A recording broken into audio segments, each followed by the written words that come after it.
欢迎来到热点新闻频道，请订阅并关注以获取最新资讯。诚意新剧口碑下滑，观众直言不如期待。春节档的片单已经摆好，4部重量级真人电影正磨刀霍霍争抢大银幕。票房之战尚未开场，外场的资本与舆论已经先行交锋。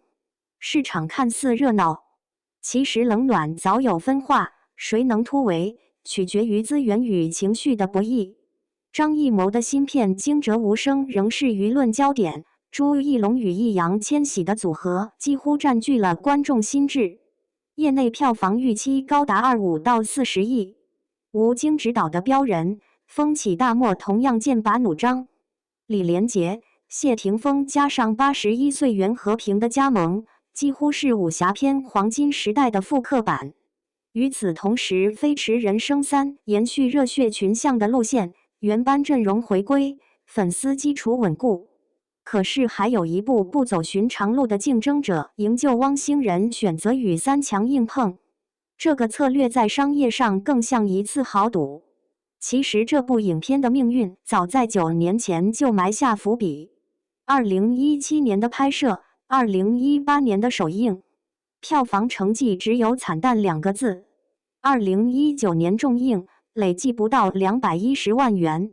这些冷数字构成了它的市场履历，连拍摄时期的服装、道具都带着老旧质感，今天依然无法掩盖当年的制作短板。导演梁庭如今重新压注，还把诚意推到核心位置，可见流量逻辑在这个项目里的分量。当时市场没注意的是，诚意原本只是第7番位，如今被包装成800多场戏的超级大男主。背后是资本在明星身上的再造工程，只是周期不同，流量的势能也在变化。沉香如屑和莲花楼带来的热度，已被富山海和长安24季的低口碑稀释。情绪与话题可以迅速翻涌，但在票房这个冷账本上，情感加成往往不够抵消内容缺陷。流量不再是万能筹码，尤其在春节档这样的高密度赛场上。春节档观众选择影片的逻辑是综合品牌、质量与情绪价值的动态权衡。诚意近期与经纪公司的法律纠纷，无形中也为影片蒙上不确定的阴影。票房收入是否潜入诉讼账本？这种疑问足以让粉丝犹豫。资本最怕的不是负面话题，而是消费端的冷漠。相比之下，其他3部影片的制片方更像是周期的驾驶者，他们用熟悉的牌面锁定预期，甚至有余力去引导舆论节奏。营救汪星人则是在等待一个奇迹，试图用动物题材触动大众柔软的情绪，但类似的尝试在票房账本里常常处于附加品的位置，很少能单独撑起一场硬仗。更何况面对的是武侠矩阵与导演品牌的双重压力。历史也给过这样的案例。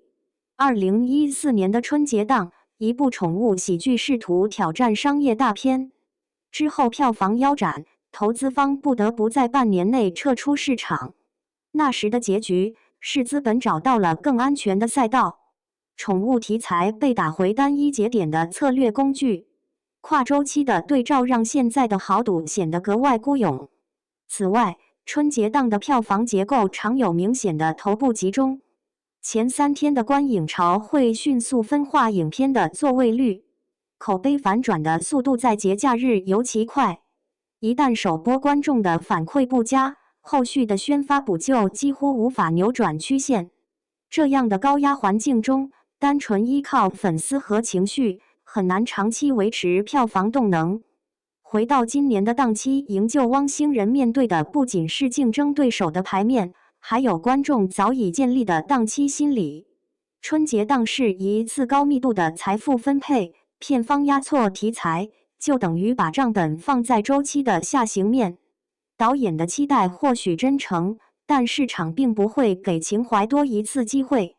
最终，这是一场关于时间与耐心的对冲。宠物的温情很美，明星的流量也有力。可是他们在资本的时间表里都必须接受周期的检验。春节档的一幕不会为迟到9年的故事停下脚步，票房账本也不懂浪漫，它只会提醒你，那些错过的节点从不为后来者更改结果。